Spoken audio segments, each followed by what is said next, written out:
Magandang gabi po sa inyo lahat. Hello! Kahit mahirap, laban lang, di ba? Masakit, totoo yun. Kahit sino sa atin ang mawala naman sa buhay.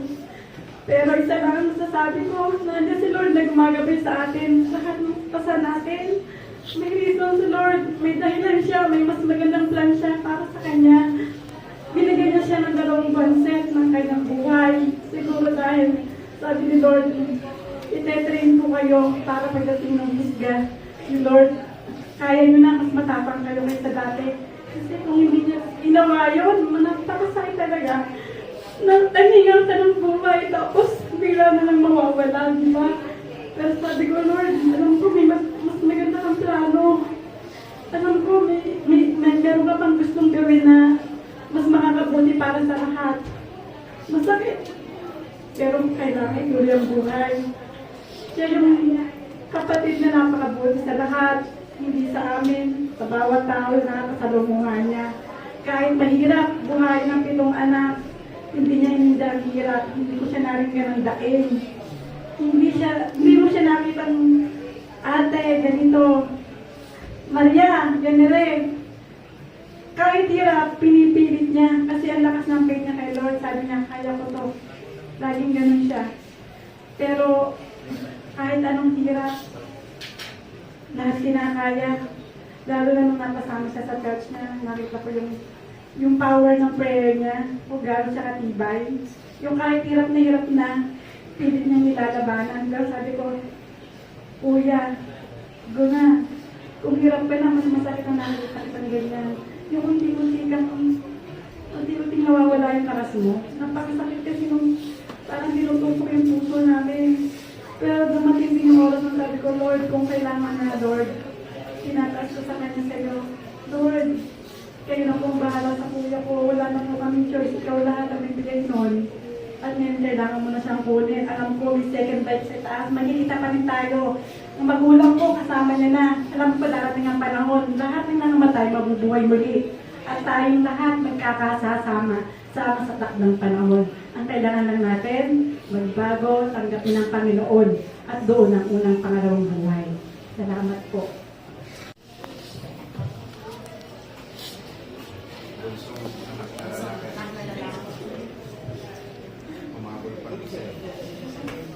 So yun po, gusto ko lang ako magpasalamat kay tatay kasi yung napagtapos niya po kaming lahat, ayun.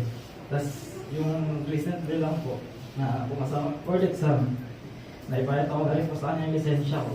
Tapos yun, masaya naman po siya. Then kahit pa paano, nakausap po namin siya ng kahit nakahigaan na po minsan.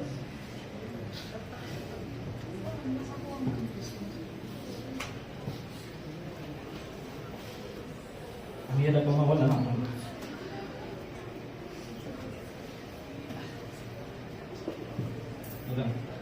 Natin ang ating mga kamay sa kanila. Tayo pong lahat ay mag-pray. Lord, salamat ng marami, Panginoon, O God. Sa gabing ito, tunay na ang lahat ng karangalan, ang lahat ng kapasalamatan, ang lahat ng glory ay sa iyo lamang. O Lord, salamat po ng marami, Panginoon, O God, sa buhay ni Brother Ray na bigay mo po sa bawat isa. Tunay po na siya ay precious gift, Lord, sa buhay naming lahat. Lalong-lalo na, Panginoon, O God, sa buong pamilya po nila. Lord, salamat ng marami sapagkat lubos at lubos ang kabutihan mo sa pamilya po ito, O God, na nakakilala sa iyo, O God. At sa oras na to, Panginoon, ang lahat ng papuri, pasasalamat, parangal, Panginoon, sa buhay ni Brother Ray, O God, sa gabing ito ay tanggapin mo, Panginoon. Lord, salamat ng marami sa buhay na pinahiram mo, Panginoon, sa pamilya po nila. Tunay po, Panginoon, even sa aming lahat, Lord, na naging bahagi ng kanyang buhay. O Lord, kami nagpapasalamat sapagkat napakabuti mo po, Panginoon, O God, at naranasan namin, Lord, O God, na ang buhay niya, O Lord, nakasalumuha po namin siya. Siya po, na ibahagi niya, Panginoon, ang kanyang kabutihan po sa amin, O God.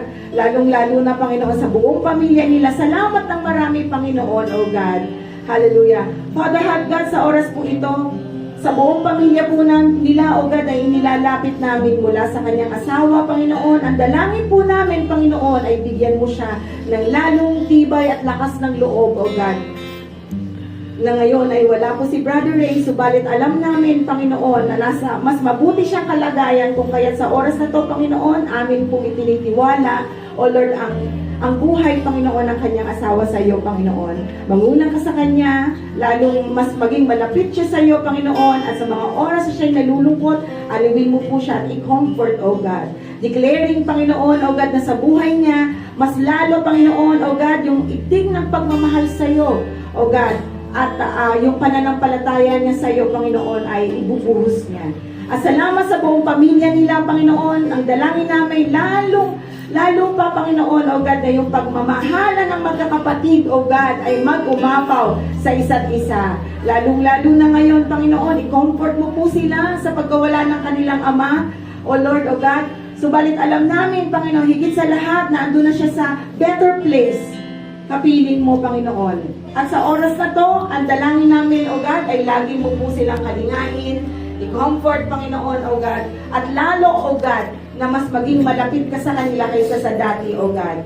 Declaring, Lord, na ang buong pamilyang ito, kung anumang nasimulang pananampalataya, ay kanilang ipagpatuloy, O God, sa iyo. Lord, declaring ang kanilang mga buhay ay lalo nilang ilalapis sa pagkakilala sa iyo. Maging malalim sa salita mo, sa iyong presensya, sa pananalangin, O God. At lalong-lalo na, Panginoon, sa paglilingkod sa iyo.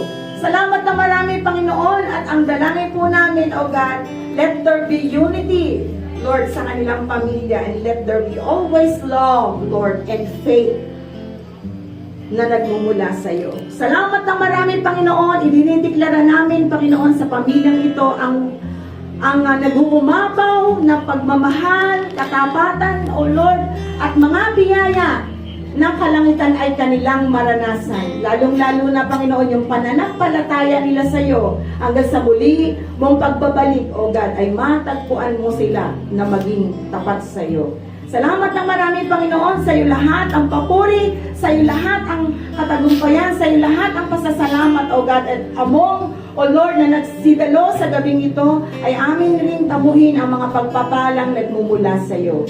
Salamat ng marami, Panginoon, minsan pa, ibinabalik namin sa iyo at sinaselyohan na namin ang victory, Lord, ng katagumpayan ang gabing ito. Ang lahat ng parangal ay para sa iyo lamang, aming Ama, sa pangalan ni Jesus at sa pagkilos ng banal na Espiritong sumasa amin. Sa iyo lahat ang pinakmataas na karangalan, papuri, pagsamba at pasasalamat sa pangalan ng aming bugtong na anak na si Jesus. Ang lahat ay magsabi na Amen and Amen. Palakpakan po natin ang ating Panginoon. Sa kanyang asawa, sa kanyang mga apo, sa kanyang manugang Panginoon, patuloy na Lord, ikaw po ang pumilo sa kanilang buhay, O God.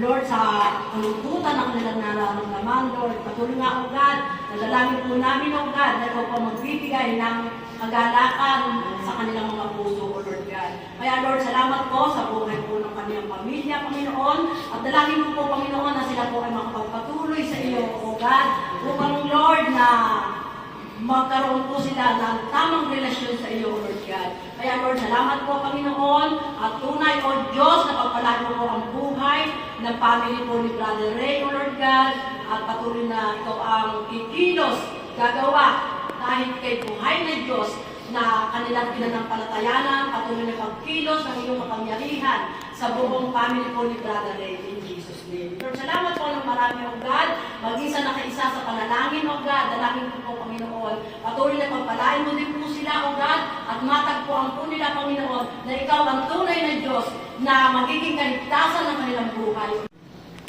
Pangulong, ng Iksan, ng Tugan, sa lahat ng nagpupanin ng buhay ng aming pinangkay na tatay.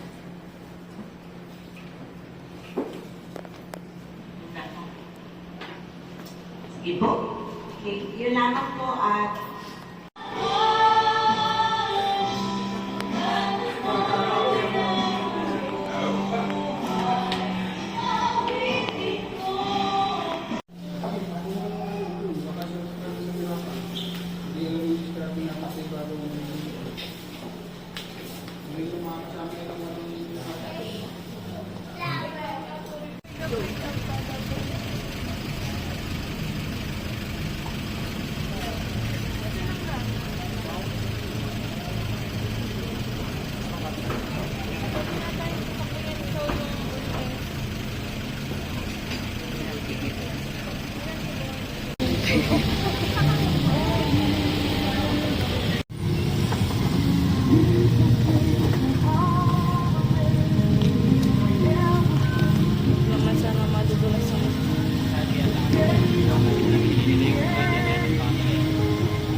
Hindi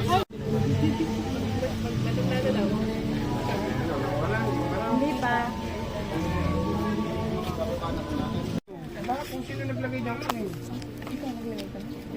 Kunin mo. Ikaw daw kukuha.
Ako muna, tapos bigay ko sa inyo.